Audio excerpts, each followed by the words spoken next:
Selamat datang di Silent Hill, tempat di mana batas antara kenyataan dan mimpi buruk menjadi kabur. Sebuah kota yang tidak hanya mencekam secara visual, tetapi juga menyelinap masuk ke dalam pikiranmu, mencabik-cabik ketenangan jiwa.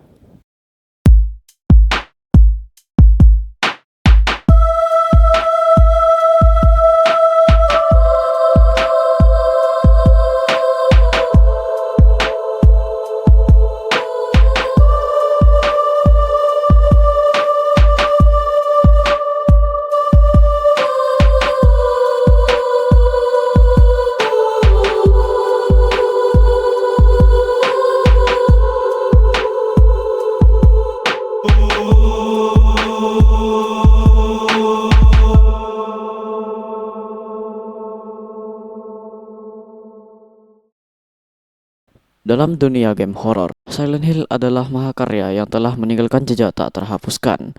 Sejak dirilis pertama kali pada tahun 1999, seri ini telah mengubah cara kita memandang horor dalam media interaktif. Bukan hanya sekedar teror visual, tetapi pengalaman mendalam yang menguji pikiran dan perasaan.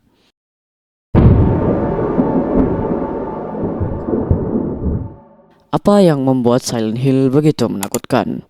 Bukan sekadar monster atau kegelapan, tetapi apa yang mereka wakili.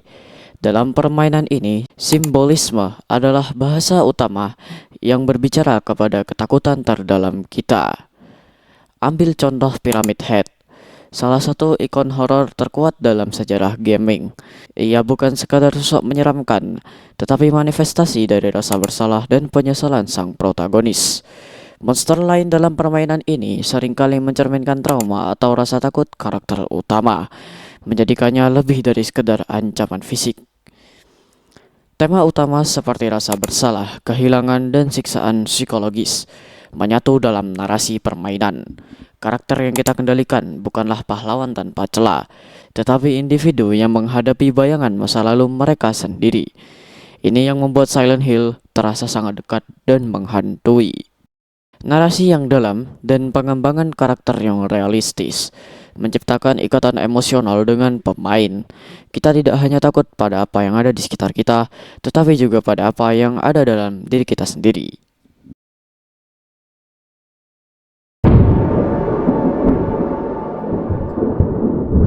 Silent Hill tahu cara memanfaatkan visual untuk membuat pemain tidak nyaman. Dari desain monster yang aneh dan menjijikkan hingga pemandangan kota yang hancur dan penuh kabut. Setiap elemen visualnya terasa salah, seolah-olah dunia itu sendiri menolak keberadaanmu. Namun kekuatan sebenarnya terletak pada desain suara. Bayangkan mendengar langkah kaki yang bukan milikmu, jeritan yang menggema di lorong gelap, atau musik latar Akira Yamaoka yang tidak hanya menakutkan tetapi juga emosional. Kombinasi ini menciptakan suasana yang menempel dalam benakmu, bahkan setelah permainan selesai. Kejeniusan audio ini tidak hanya menciptakan ketakutan instan, tetapi juga membangun ketegangan perlahan. Silent Hill membuktikan bahwa keheningan bisa sama menakutkannya dengan suara.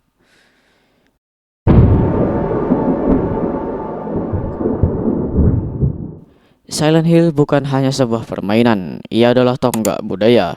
Banyak game horor modern yang mengambil inspirasi dari pendekatan psikologisnya, seperti Amnesia, Outlast, dan bahkan The Last of Us. Namun dampaknya tidak berhenti di situ. Adaptasi film, referensi dalam media lain, hingga komunitas penggemar yang terus hidup hingga hari ini adalah bukti betapa berpengaruhnya Silent Hill. Dengan setiap literasi, ia memperluas batas genre horor, membuktikan bahwa ketakutan terbaik adalah yang datang dari dalam diri kita sendiri. Kota berkabut ini telah menjadi simbol bukan hanya dari horor, tetapi juga dari kerumitan psikologis yang dapat diungkap melalui media interaktif.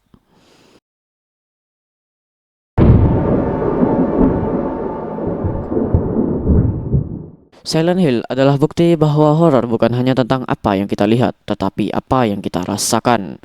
Dengan simbolisme yang kaya, narasi mendalam, dan atmosfer yang meresahkan, ia membawa pemain dalam perjalanan yang tidak akan mereka lupakan.